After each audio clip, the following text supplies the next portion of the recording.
자, 지금부터 우리가 배울 내용은 자기장에 대해서 공부를 할 것입니다. 자, 자기장이라고 하는 것은 무엇이냐면은, 자, 자기장이라고 하는 것은 자석이 작용하는 공간을 우리가 자기장이라고 부르게 됩니다. 자, 자석이 작용하는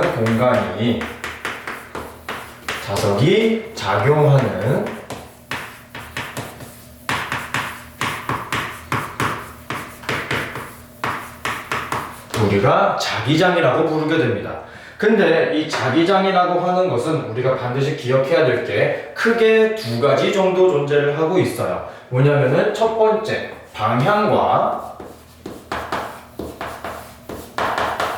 두 번째, 이 자기장의 색이라고 하는 이 두 친구가 굉장히 중요하게 알아둬야 되는 친구입니다. 자, 자기장의 방향이라고 하는 것은 N극에서 시작되어서 어디로? S극으로 향하게 되게 됩니다. 자, 우리가 N극과 S극을 주로 어디서 많이 다루고 있냐? 자석이라고 하는 친구에서 많이 다루고 있는 친구였죠. 즉, 자기장이라고 하는 것이 자석에 힘이 작용하는 공간이기 때문에 자석의 N극에서 시작되어서 S극으로 향하게 되는 것을 우리가 자기장의 방향이다 라고 이야기를 할 수 있게 됩니다.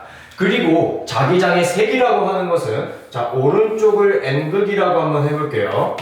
그리고 왼쪽을 S극이라고 했을 때 각 자석의 극 쪽에서 끝부분이 가장 강하게 작용하게 됩니다. 즉, 자석의 양 끝이 가장 세기가 세다라고 이야기를 할 수 있게 되는 것이겠고요. 자, 그리고 세 번째로 우리가 알아야 되는 것은 이 자기장은 사실 우리 눈에 보이지 않습니다. 그쵸? 하지만 우리 눈에 볼 수 있게 보이는 것처럼 표현을 한 것을 우리가 자기력 선이라고 표현을 하게 되는데, 이 자기력 선도 마찬가지로 자석의 N극에서 시작되어서 S극으로 들어가게 형성이 됩니다. 이건 이제 자기력선의 특징이라고 얘기할 수 있겠고요. 네 번째로는 자기력선이라고 하는 이 친구는 도중에 끊어짐이 없어요. 오케이? 끊어짐.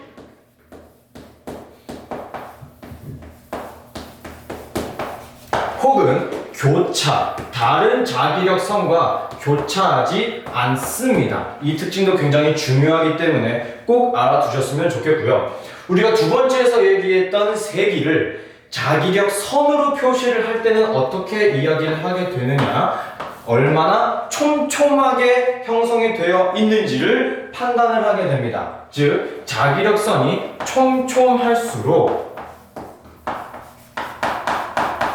많이 자기장이 강해진다라고 이야기를 할 수가 있게 되는 것이에요. 혹은 이렇게 표현을 할 수도 있어요. 자기력선의 개수가 많을수록 자기장의 세기도 강해진다라고 이야기할 수 있겠습니다.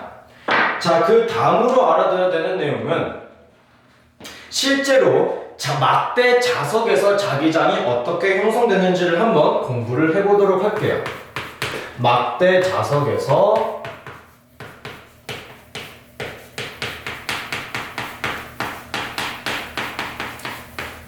자기장, 이 친구에 대해서 공부를 해보도록 하겠습니다. 자, 첫 번째로는 같은 극에서의 자기장을 한번 표현해 보도록 할게요. 같은 극. 자, 첫 번째로는 어떻게 그림이 그려질 수 있겠는가? N극과 N극을 맞닿아 댔을 때 어떤 식으로 자기장이 형성이 되는지 한번 그려보도록 하겠습니다. 자, 우선 자기장이라고 하는 친구는 N극에서 나와서 S극으로 들어간다라고 이야기를 했어요. 자기력 선도 마찬가지겠죠. 그러므로 인해서 화살표가 N극에서 나오는 방향으로 이렇게 해당이 됩니다. 하지만 N극과 N극은 서로 밀어내는 무슨 힘이 작용하고 있죠? 청력이 작용하고 있습니다. 그러므로 인해서 자기장을 서로를 밀어내고 있는 듯한 모습으로 그려줘야 되는 것이겠고요. 두 번째로 같은 극은 또 어떤 게 존재할 수 있겠냐? S극과 S극이 존재할 수 있겠죠. S극과 S극이 존재할 수 있겠다. 자, 방금 얘기했다시피 자기장은 S극으로 들어갑니다. 즉, 화살표가 S극으로 들어가고 있는 걸로 우리는 표현을 해줘야 하는 것이겠습니다. 하지만 마찬가지로 S극도 서로를 밀어내고 있는 무엇이 작용한다? 청력이 작용하고 있습니다. 그러므로 인해서 서로 같은 극에는 청력이 작용하게 된다. 그러므로 자기장이 서로를 밀어내고 있는 듯한 모습으로 그려줘야 하는 것이 옳은 자기장의 표현 방법이라고 할 수 있겠죠. 자, 두 번째로는 다른 극으로 한번 그려볼게요. 첫 번째로 다른 극은 N극과 S극을 한번 그려보도록 하겠습니다. N극과 S극. 자, 자기장은 N극에서 시작돼서 S극으로 들어간다라고 했기 때문에 화살표의 끝 부분이 S극을 향하게 있는 것처럼 그려주시면 되겠고요. 그 다음 S극과 N극을 표현을 하게 됐을 시에는 어떻게 그림을 그려주면 되겠느냐?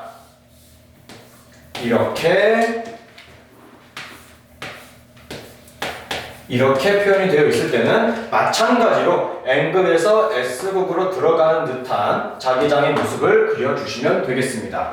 저 그림이 뭐가 중요하게 되냐면은 여러분들이 문제를 풀 때 1, 2, 3, 4, 5번을 해서 선택하는 문항이 등장할 수 있기 때문에 여러분들이 중요하게 봐야 될 것은 이 화살표의 끝 부분을 굉장히 중요하게 알아두셔야 되는 게 좋을 것 같습니다.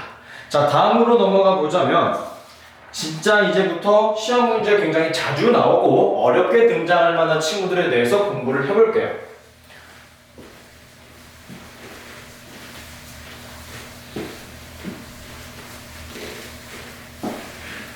두 번째로 우리가 알아야 할 것은 바로 직선 도선의 자기장입니다. 직선 도선.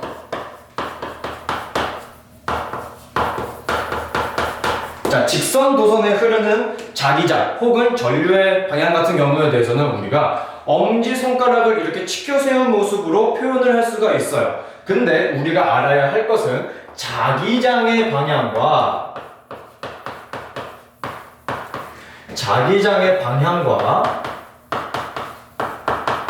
그 다음으로는 전류의 방향이 굉장히 중요합니다.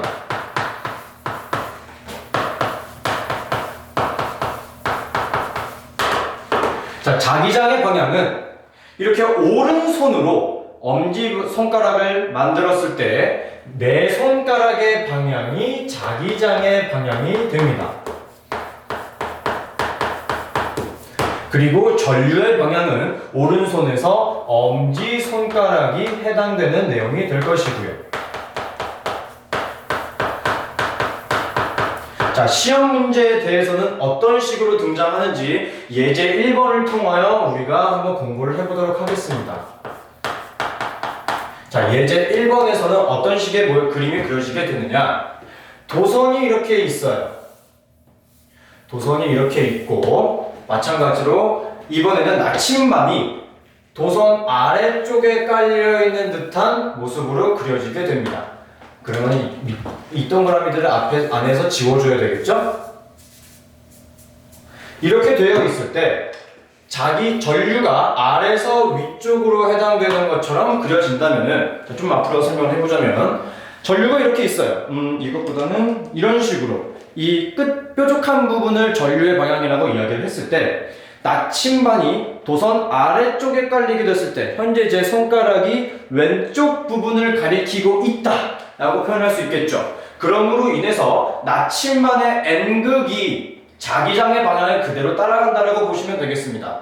그러므로 나침반의 N극은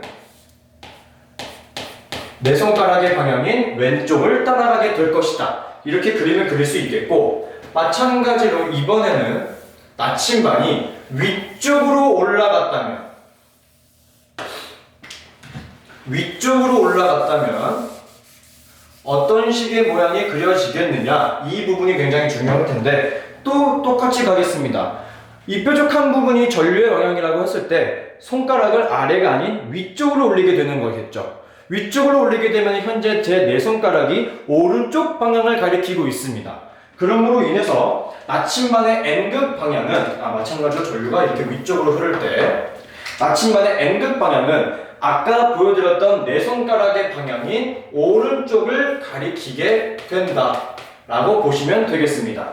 자, 그리고 방금 말씀드렸다시피 우리가 이 문제를 풀면서 반드시 알아야 할 꿀팁 무엇이냐? 자기장의 방향이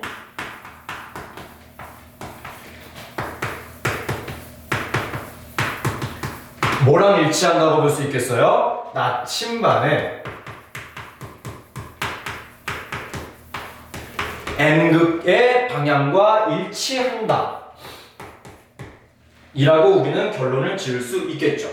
자, 그러면은 이 문제를 응용하게 되면은 어떠한 문제가 또 나올 수 있게 되느냐? 바로 전기 회로도에 대한 문제가 등장할 수 있게 되는 것이겠습니다. 무슨 소리겠어요? 우리가 이 바로 전에 배웠던 것이 바로 전류의 방향과 전자의 이동 방향에 대해서 이야기를 했어요. 자, 현재 이 전지에서 긴 쪽 부분이 플러스 극이고요. 짧은 쪽이 마이너스 극입니다. 그럼 전류는 플러스에서 시작되어서 마이너스 방향으로 흐르게 되기 때문에 이런 식으로 전류의 방향이 그려질 거예요. 하지만 우리가 지금 위아래로만 판단을 했기 때문에 옆으로 누웠을 때는 자기장이 어떻게 형성이 되는지까지 알아야 된다는 게 굉장히 중요한 부분이라고 이야기를 할 수 있겠죠. 여기서 만약에 플러스 알파로 설명을 한다면은 전지를 그려주지 않고 도선을 이렇게 그리게 됩니다. 얘가 현재 도선이에요. 전선이라고 표현하는 게 좀 이해하기 쉽겠죠. 전선이 이렇게 있어요. 이렇게 해놓고 화살표의 방향을 그려줍니다. 이렇게. 저 화살표의 방향은 무엇이냐? 바로 전자의 이동 방향.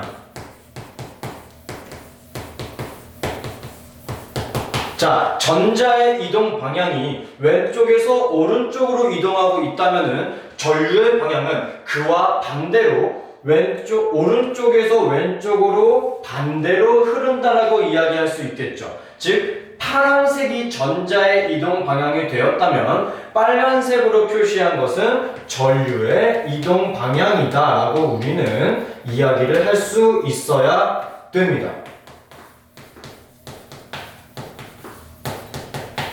이게 굉장히 중요한 내용이에요. 정말 시험 문제가 어렵게 나온다고 한다면은 이것 플러스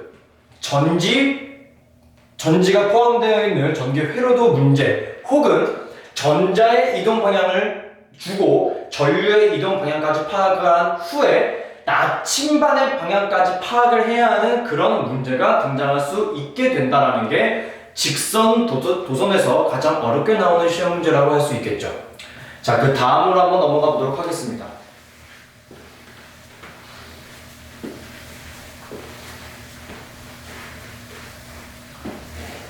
자, 세 번째로 등장하는 부분은 바로 원형 노선이에요. 원형 노선 같은 경우는 3번이고요. 원형 노선 같은 경우는 원형 노선도 직선 노선과 마찬가지로 자기장의 방향과 전류의 방향을 우리는 파악을 해야 합니다. 자, 자기장의 방향은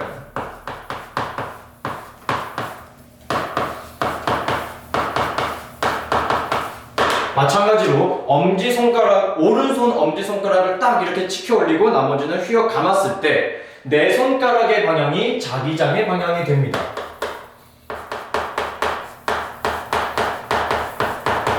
그리고 전류의 방향은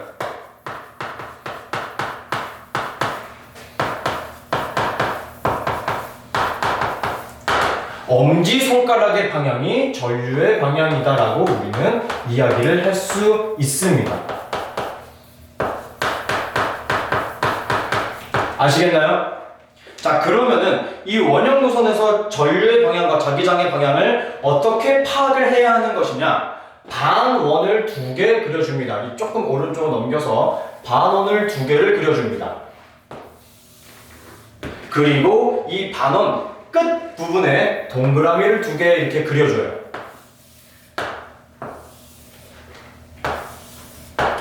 그리고 이 원과 원 사이에 직선 2개를 이렇게 그려줍니다.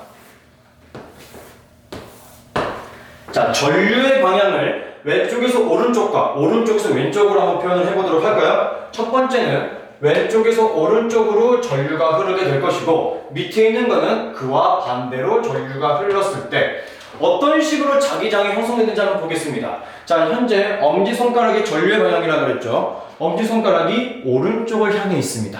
나머지 네 손가락은 아래쪽에서 위쪽으로 올라간다고 볼 수 있겠죠. 그러므로 인해서 자기장의 방향도 마찬가지로 아래쪽에서 위쪽으로 이동하는 것처럼 그려주시면 됩니다. 어디를? 이 긴 직선 끝에 화살표를 이렇게 그려줍니다. 그리고 이 표현된 직선과 가장 가까이에 있는 동그라미도 따라가주면 되는 거고요. 먼 쪽은 반대로 그려주시면 되겠습니다. 자, 그러면은 아래쪽에 있는 친구는 이 엄지손가락이 오른쪽에서 왼쪽으로 이동을 했죠. 내 손가락은 현재 어떻게 되었습니까? 위에서 아래로 내려왔죠. 그러므로 인해서 자기장 이 직선도 아래쪽으로 화살표를 그려주시면 되겠고, 가까운 거 따라간다. 먼 쪽은 반대로 그려지게 됩니다. 자, 그럼 이 원형도선에서는 어떠한 응용 문제가 등장하게 되느냐? 나침반을 찬 3개 정도 준비를 해줘요. 그리고 이 나침반 3개를 어디에 놓게 되느냐? 첫 번째, 여기, 그리고 가운데, 그리고 여기, 이렇게 총 3군데에 나침반을 위치를 하게 돼요. 자, 지금 이 나침반의 위치를 보시게 되시면 자기장의 방향이 아래쪽을 가리키고 있죠. 그러므로 인해서 나침반의 N극 방향도 아래쪽을 가리키고 있는 것처럼 그려주시면 되겠습니다. 자, 그런데 가운데에 있는 나침반 한번 볼게요. 양 옆에 있는 자기장이 위쪽을 향하고 있죠. 그러므로 인해서 자기장 원형도선 안쪽에 있는 나침반의 방향은 위쪽, 즉 북쪽 방향을 가리키고 있다라고 우리는 표현을 해줘야 되는 겁니다. 마찬가지로 아래 바깥쪽도 이런 식으로 표현을 할 수가 있겠죠. 자, 그리고 밑에 있는 원형도선 같은 경우에 대해서는 똑같이 이렇게 그리는데 그릴 공간 없으니까 아래쪽으로 그릴게요. 이런 식으로 표현을 하면은 전류의 방향이 반대가 되었기 때문에 나침반의 N극 방향도 그와 반대로 그려주시면 되겠습니다. 하지만 잘 보세요. 바깥쪽에 있는 원이 위쪽, 즉 북쪽을 가리키고 있다고 할 수 있겠지. 그러므로 나침반의 N극 방향도 위쪽이다 라고 이야기할 수 있을 것이며, 가운데 있는 나침반 같은 경우에 대해서는 자기장이 아래쪽을 가리키고 있기 때문에 이런 식으로 우리는 그려주시면 되겠습니다. 얘는 위쪽, 즉 북쪽을 가리키고 있다라고 표현할 수 있겠죠. 이게 원형도선에서 자주 등장하는 응용 문제라고 보시면 되겠습니다. 우리가 여기서 알아야 할 꿀팁이 있다면 뭐 크게 중요하진 않고요. 뭐냐? 이것도 마찬가지로 주황색으로 한번 써보자면, 원형도선에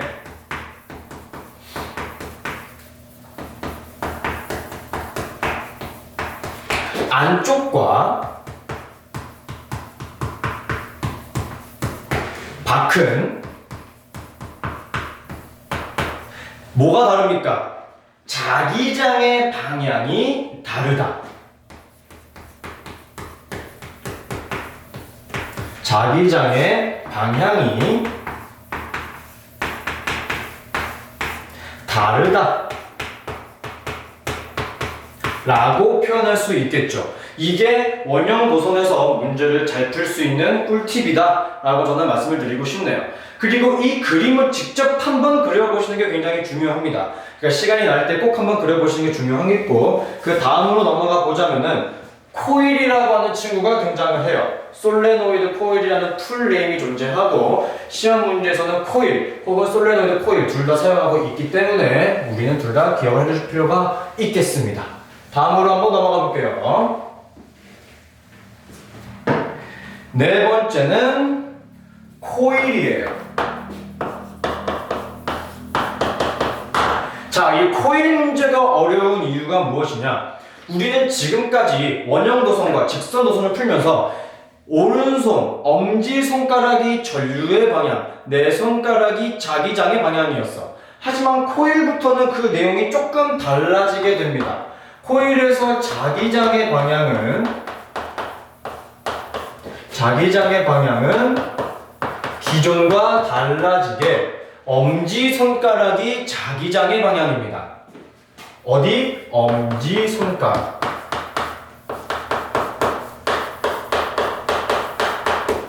그리고 전류의 방향은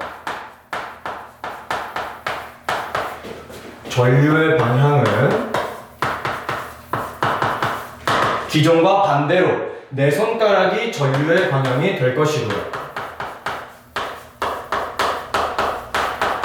아시겠나요? 자, 그러면은 코일에서 어떤 식으로 전류의 방향과 자기장의 방향을 파악을 해야 되는 것인지 한번 천천히 따라가 보도록 하겠습니다. 1, 2, 3번으로 표시를 따라와 주시면 될 것 같은데, 자, 한번 해볼게요. 첫 번째, 전류의 시작점을 파악을 해야 됩니다.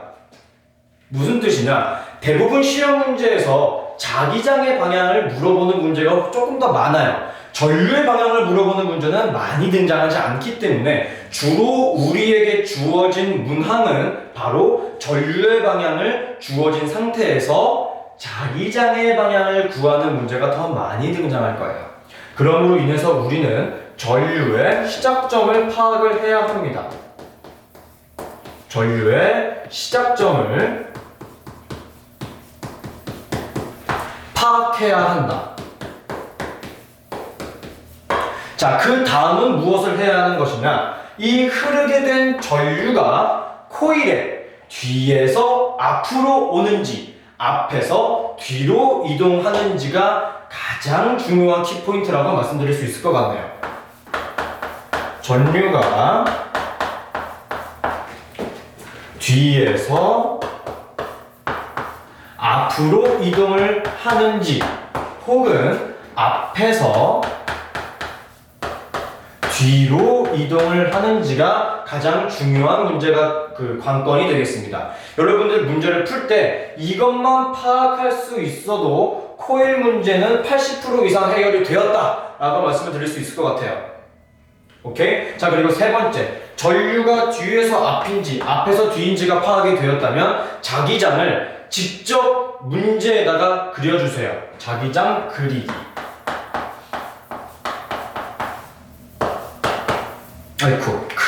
그리기.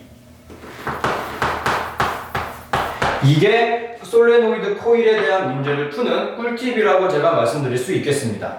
자, 그러므로 한번 문제를 살짝 한번 터치를 해보도록 하겠습니다.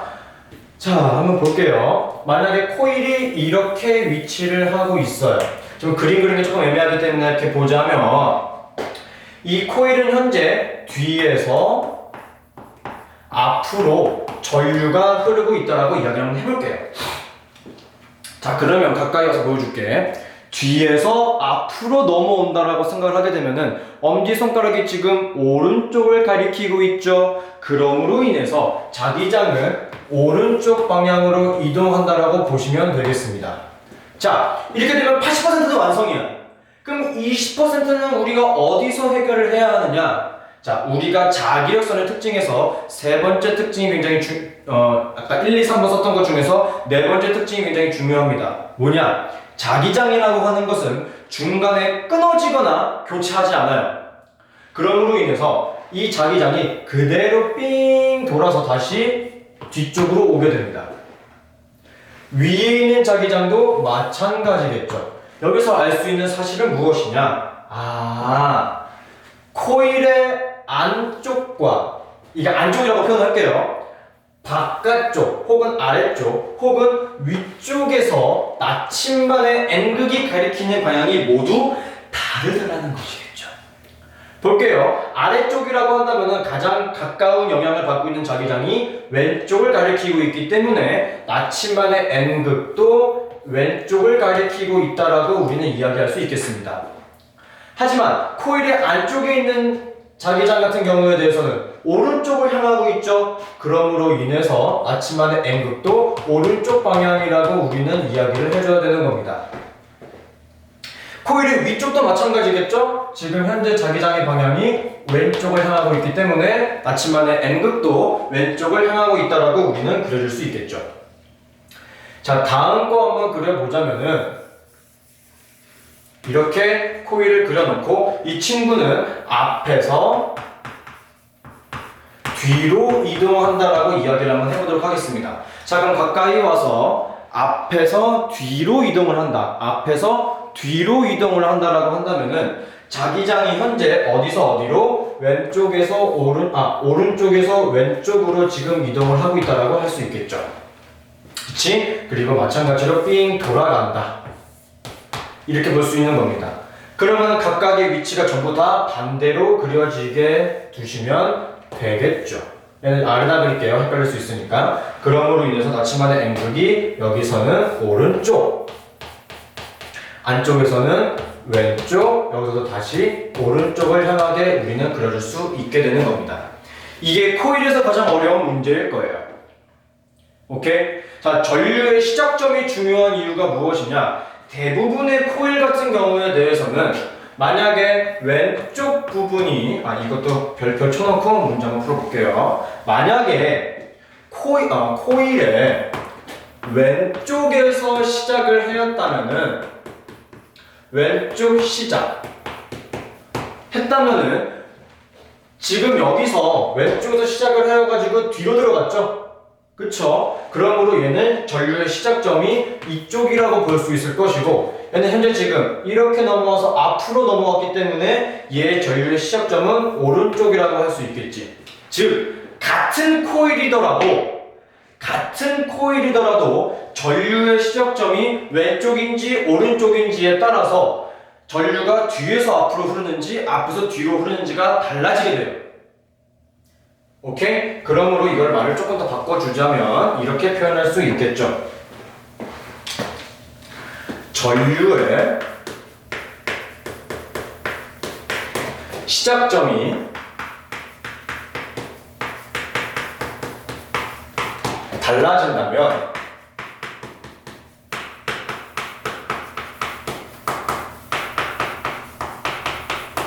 자기장도 변화가 생길 수 있다. 됐습니까? 중요한 첫 번째 내용이었어요. 그치? 만약에 여러분들이 시험 문제 풀면서 그림을 도저히 알아볼 수 없다 싶다면은 전류의 방향을 파악을 한 후에 얘가 지금 앞에서 뒤로 넘어가는 것인지 뒤에서 앞으로 넘어오는지를 정확히 파악을 하셔야 돼요. 그래서 제가 여기다가 전류의 시작점을 먼저 파악하라고 한 이유가 바로 그거죠. 아시겠습니까? 자, 그리고 코일 같은 경우에는 자기장의 방향을 세게 만들 수 있는 방법이 총 두 가지가 존재해요. 몇 가지? 두 가지. 자기장의 세기를 강하게 만드는 방법 두 가지. 자, 첫 번째로 자기장의 방향을 세게 만들 수 있는 방법은 전류의 세기를 증가시키는 겁니다. 증가시키는 거예요. 그 다음으로는 코일은 빙글빙글 감겨 있는 것이죠. 그러므로 저 코일의 감은 횟수를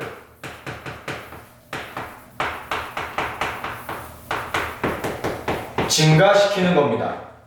그리고 여러분들이 이 부분이 나오면 자주 헷갈리는 게 있는데 코일 플러스 철심이 들어갔을 때, 즉 전자석이라고 이야기를 하기도 하고요. 그리고 전자석이 어떻게 작용을 하게 되는지도 한번 알아보도록 하겠습니다. 자, 얘는 왼쪽만 한번 지운 상태에서 설명을 해드릴게요. 자, 얘는 제가 4-1이라고 하겠습니다. 코일 플러스 철심. 자, 코일 플러스 철심은 우리가 뭐라고 표기를 할 수 있느냐? 전자석이라고 표현을 합니다.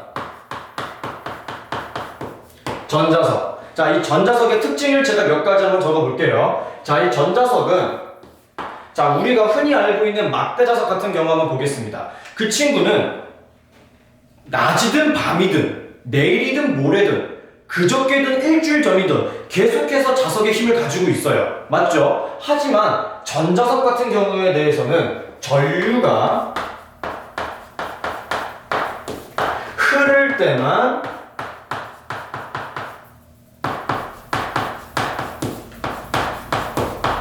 자석입니다.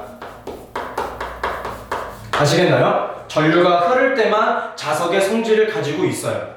그리고 두 번째로는 만약에 지금 현재 코일이 이만큼의 전류만 이렇게만 전류가 흐르고 있다면 이 안에 철심이 이렇게 들어간다고 해볼게요. 그러면 저 철심이 지나간 공간까지도 전부 다 전류가 흐른다라고 이야기를 하게 됩니다. 그래서 코일만 있을 때보다 코일만 존재할 때보다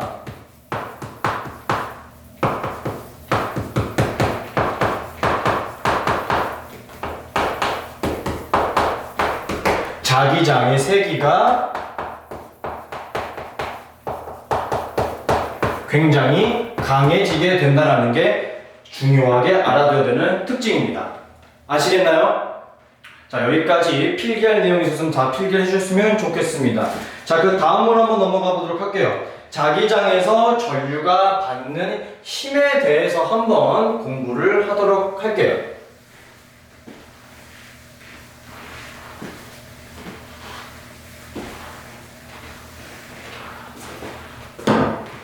자, 5번 문항입니다. 자기장에서 전류가 받는 힘.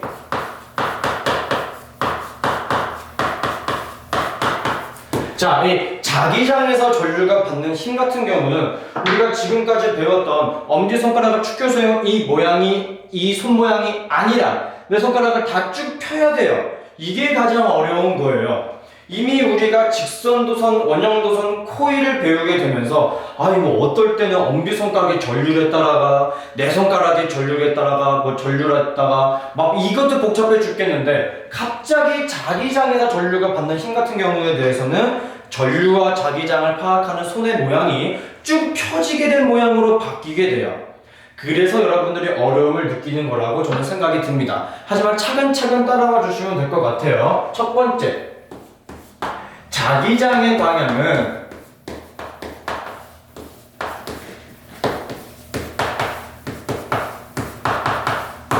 엄지손가락이 아닌 코일과는 반대로 원래 직선도선과 원형도선에서 파악을 했었던 내 손가락이 여기에 해당이 됩니다. 아시겠죠? 자, 그리고 두 번째는 전류의 방향을 파악을 해야 돼요. 전류의 방향. 자, 전류의 방향 같은 경우에 대해서도 직선도선과 원형도선과 마찬가지로 엄지손가락이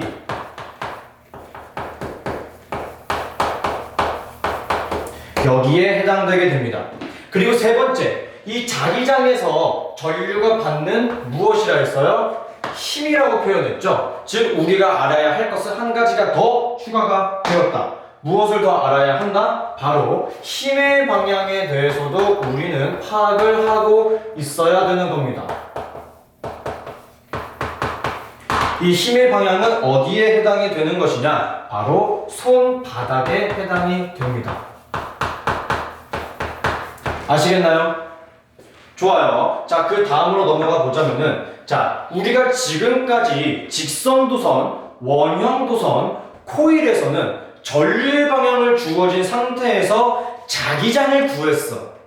여기서는 우리가 무엇을 파악을 해야 하는 것이냐? 바로 힘의 방향을 파악을 해야 됩니다.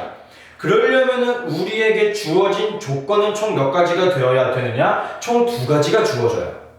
즉, 자기장의 방향과 전류의 방향은 그냥 줍니다. 자, 그럼 우리가 자기장은 어디서 어디로 흐른다고 그랬어요? 자석의 N극에서 S극으로 흐른다고 이야기를 했죠. 그러므로 자기장에서 전류가 받는 힘 같은 경우에 대해서는 자석이 자주 등장합니다. 오케이? 자석이 자주 등장하게 된다는 거고 알아두셨으면 좋겠고, 그리고 한 가지 더 꿀팁. 자석의 S극으로 무조건 내 손가락에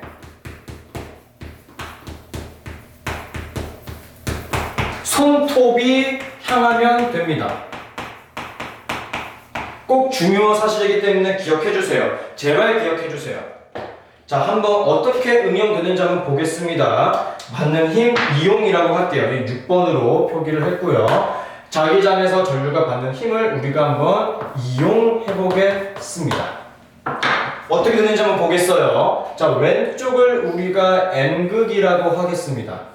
S극이라고 하겠습니다. 파란색으로 표현을 했고요. 그리고 오른쪽을 우리가 N극이라고 하겠습니다. 빨간색으로 표현을 했어요. 그리고 가운데 코일이 이렇게 지나가고 있습니다.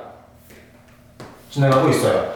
전류의 방향은 왼쪽에서 오른쪽으로 흐른다고 해볼게요. 그러면은 이 위를 따라서 이렇게 이번에는 아래쪽으로 오른쪽으로 이동하게 됩니다. S극과 가까운 쪽을 우리가 A, N극과 가까운 쪽을 우리가 B라고 한번 해볼게요. 자, 여기서 우리가 한 가지 알 수 있는 사실. 자기장은 무조건적으로 N극에서 S극으로 향한다고 했고요. 자기장의 방향을 파악할 때는 내 손가락의 손톱이 무조건 어디로 향하게 된다? S극으로. 오케이? S극으로. 그러면 A 부분에 대해서는 전류의 방향이 지금 위쪽을 향하고 있기 때문에 제 손바닥이 지금 어디를 향하고 있나요? 칠판 바깥쪽을 향하고 있습니다. 맞죠? 그러므로 인해서 A 부분에 대해서는 힘의 방향이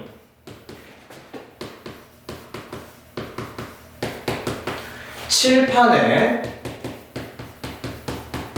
밖을 향하고 있다라고 이야기를 할 수 있을 것이며, B 부분에 대해서는 자기장은 무조건적으로 N에서 S로 흐르고 있을 것인데 전류의 방향이 지금 아래쪽이죠. 그러면 손바닥을 이렇게 뒤집어 줘야 되겠네. 지금 제 손바닥이 칠판 바깥쪽을 향하고 있습니까? 안쪽을 향하고 있습니까? 안쪽을 향하고 있죠. 그러므로 인해서 B 부분은 힘의 방향이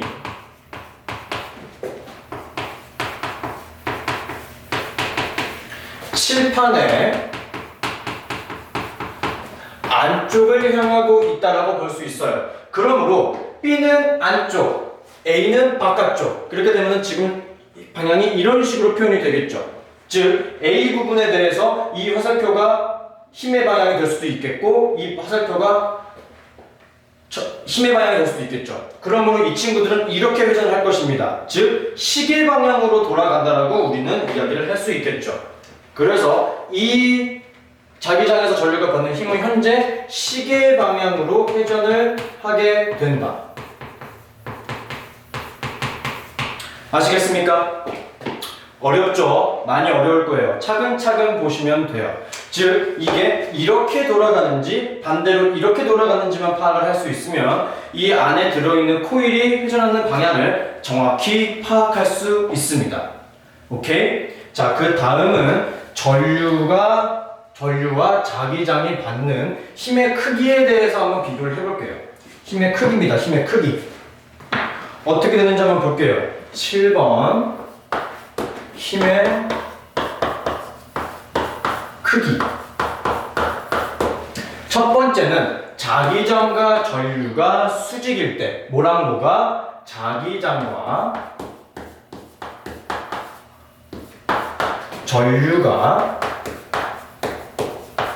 서로 수직일 때 어떤 식으로 그려지는지 한번 보겠습니다. 자, 위쪽 부분에는 N극이 존재한다라고 한번 가정을 해볼게요. N극. 아래쪽에는 S극이 존재한다라고 가정을 해보겠습니다. 이렇게 되게 되면은 무조건적으로 자기장은 N에서 S로, N에서 S로, N에서 S로 이동한다라고 볼 수 있겠죠. 근데 저 사이를 전류가 완전히 관통을 했어요. 이때 받는 힘의 크기는 어떻게 되느냐? 최대값을 이루게 됩니다. 즉, 자기장에서 전류가 받는 힘의 크기는 어떻게 된다? 최대가 된다. 오케이? 최대가 됩니다. 아시겠어요? 자, 그 다음은 비스듬하게 이루어졌을 때를 한번 해볼게요. 비스듬. 이것도 마찬가지로 그림을 한번 그려보자면 위쪽이 N극, 아래쪽이 S극일 때 자기장은 마찬가지로 계속 N에서 S, N에서 S, N에서 S일 때 전류가 비스듬하게 흐르는 거예요. 이렇게. 그러면은 받는 힘의 크기는 어떻게 된다? 점점 작아진다 라고 표현할 수 있겠죠. 됐나요? 자, 그리고 세 번째로 우리가 알아야 될 것은 바로 자기장과 전류가 서로 평행할 때입니다. 자기장과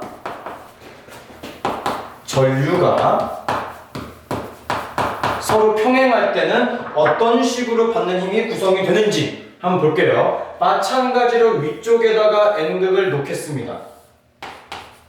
마찬가지로 아래쪽에다가 S극을 놓을게요. 좀 크게 차이가 생기긴 했지만 이렇게 됐을 때 마찬가지로 N에서 S, N에서 S, N에서 S 이렇게 되고 있는데 전류의 방향이 지금 이런 식으로 다 평행하죠? 이렇게 되면 받는 힘의 크기가 어떻게 된다? 최소가 됩니다. 혹은 0이라고 얘기할 수 있어요. 그러므로 자기장과 전류가 서로 평행하다면 받는 힘의 크기는 최소 혹은 0이라고 이야기를 할 수 있겠다. 이렇게 표현할 수 있겠습니다. 됐나요?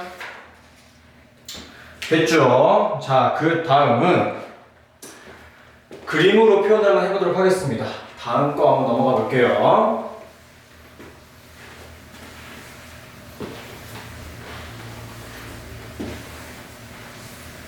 자, 우리가 아까 6번 문항에서 어떤 걸 공부했었냐면은 자기장에서 전류가 받는 힘에 대한 힘의 크기에 대해서 배운 적이 있었죠. 그거를 한번 예제 문제로 한번 들어볼게요. 6-1이라고 하겠습니다. 전류가 받는 힘 예제 문제라고 제가 표현을 할게요. 자, 어떤 식으로 표현을 할 것이냐? 이렇게 긴 것을 내가 알루미늄 포일이라고 할게요. 알루미늄 포일. 알루미늄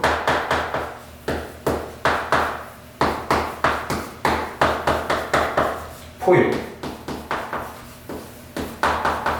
오케이? 그리고 위쪽 부분에 N극을 둘 거고 아래쪽 부분에 S극을 둘 것이고요.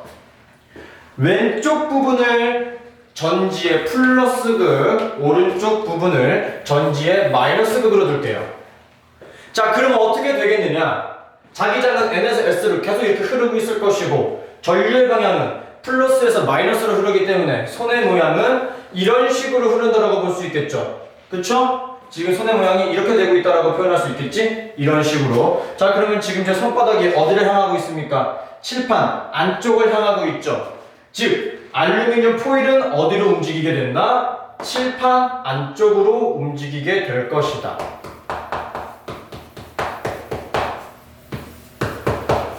이해하셨습니까? 자, 그 다음으로 한번 가볼게요. 마찬가지로 알루미늄 포일을 이렇게 뒀어요. 이번에는 전류의 방향은 그대로 유지한 상태에서 무엇만 변화를 시킬 것이냐? 자기장의 방향, 즉 자석만 위치를 한번 바꿔볼게요. 이번에는 위쪽이 S극, 아래쪽이 N극이에요. 그러면은 무조건적으로 자기장은 n에서 s로 위쪽을 향한다라고 볼 수 있겠죠. 그리고 전류의 방향은 플러스에서 마이너스로 이렇게 된다고 볼 수 있겠지. 지금 내 손바닥이 어디를 가리키고 있다? 칠판의 바깥쪽을 향하고 있다. 즉, 이 알루미늄 포일은 어느 쪽으로 움직이겠나? 칠판의 바깥쪽으로 움직이게 될 것이다 라고 우리는 이해를 할 수 있어야 된다는 겁니다. 자, 그 다음 이번에는 첫 번째 있던 저 알루미늄 포일에서 무엇을 변경할 것이냐. 이번에는 자기장의 방향은 그대로 유지를 한번 해볼게요. 그대로 유지를 한 상태에서 전류의 방향만 교체를 한번 해보겠습니다. 즉 오른쪽이 플러스, 왼쪽이 마이너스를 한번 해보겠습니다. 그럼 마찬가지로 계속 자기장의 방향은 아래쪽이겠고요. 전류의 방향은 플러스에서 마이너스로, 즉 이렇게 되고 있겠죠. 손바닥이 지금 어디 가리키고 있다? 칠판의 바깥쪽을 가리키고 있다. 즉 이 알루미늄 포일도 이동하는 방향이 칠판의 바깥쪽으로 움직이게 될 것이다 라는 게 결론이라고 우리는 이해할 수 있겠습니다. 즉 첫 번째 내용에서 두 번째로 넘어왔을 때는 전류의 방향은 그대로인 상태에서 자기장만 변화를 줬을 때도 방향이 바뀌었고요. 그치? 자기장의 방향은 그대로 유지한 상태에서 전류의 방향만 변화를 줬을 때도 이동하는 방향이 바뀌었습니다. 자, 그러면 마지막으로 둘 다 바꿔보도록 할게요. 둘 다 바꿔보자면 S극이 위로 올라갈 거고 N극이 아래로 내려오겠고 이번에는 이쪽이 플러스가 될 것이며 왼쪽이 마이너스가 되겠죠. 자, 마찬가지로 자기장은 N에서 S로 계속 흐르게 될 것이고 전류의 방향은 플러스에서 마이너스로 내 손바닥이 지금 어느 방향을 가리키고 있다? 칠판의 안쪽을 가리키고 있네요. 여기까지 왔으니까 우리가 어떠한 결론에 도달할 수 있겠습니까? 결론 땡땡땡. 어떠한 결론에 도달할 수 있겠습니까? 즉 받는 힘의 방향을 변경하기 위해서는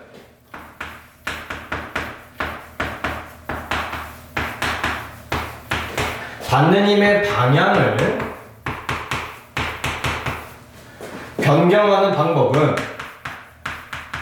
크게 두 가지가 존재한다라고 우리는 이야기할 수 있겠죠. 첫 번째, 전류의 방향만 반대. 전류 방향 반대. 그리고 자기장의 방향만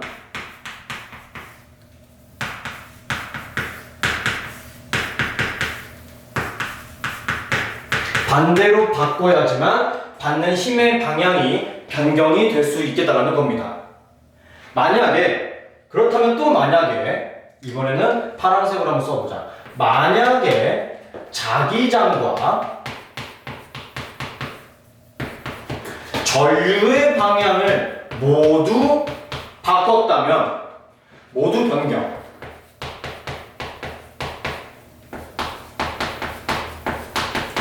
그렇다면 처음과 받는 힘의 방향은 어떻게 된다? 처음과 일치한다.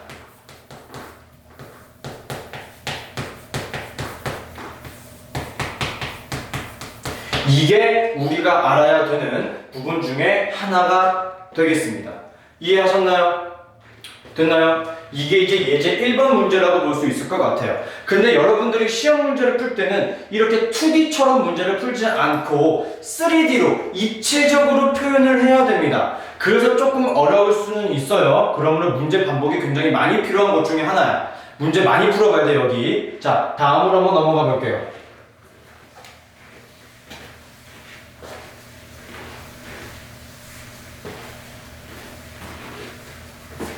다음은 유제 2번이라고 하겠습니다. 예제 2번.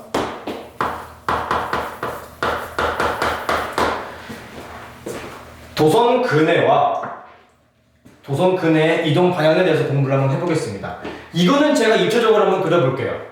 그러니까 N극이 여기에 이런 식으로 위치를 하게 될 것이고요. 여기가 N극, 그리고 S극이 여기에 이런 식으로 존재하고 전류가 흐르는 방향이 이런 식으로 위치를 하고 있게 될 것이며, 오케이? 전류는 이쪽이 플러스, 이쪽이 마이너스라고 해보겠습니다. 자, 손으로 한번 표기해 볼게요. 자기장의 방향은 N에서 S로 계속 흐르게 될 것이고, 지금 전류의 방향이 플러스에서 마이너스, 즉 위쪽 방향으로 계속해서 흐르고 있습니다. 이렇게. 그러면 저 방향으로 엄지손가락이 가도록 딱 이렇게 됐다면, 이런 식으로 됐다면 지금 왼쪽 부분을 안쪽이라고 해보고 오른쪽 부분을 바퀴라고 한번 해본다면, 현재 이 도선 근해의 이동 방향은 어느 쪽이라고 이야기할 수 있다? 이런 식으로 약간 삐뚤딱하게, 정확히 딱 이게 수직이 아니고 약간 이렇게 휘어진 모양으로 그려준다면은 현재 이 도선 근해의 이동 방향은 어디다? 안쪽이라고 우리는 이야기할 수 있겠죠. 됐나요? 이게 가장 중요한, 이번에 여러분들이 시험 문제를 풀게 되면서 2학년 1학기, 즉 2학년에 올라가게 되면서 문제를 풀게 됐을 때 가장 어려운 부분인 자기장에 대해서 공부를 했습니다. 여기는 여러분들이 수도 없이 많은 문제들을 풀어봐야 될 거고요. 많이 오른손으로 다뤄보고 움직여보고 해야 돼요. 오케이? 여기는 조금 많은 문제 연습이 필요하기 때문에 문제를 조금 심도 있게 굉장히 좀 열심히 풀어봐야 되는 부분이겠습니다. 꼭 주의해서 차근차근 푸셔야 돼요. 아, 모르겠다 넘어가지 말고 그래도 한번 도전해보고 그래도 한번 꼭 문제 풀어보는 게 제일 중요한 파트라고 저는 생각이 들기 때문에 꼭 많이 문제 풀어보셨으면 좋겠습니다. 수업은 여기까지.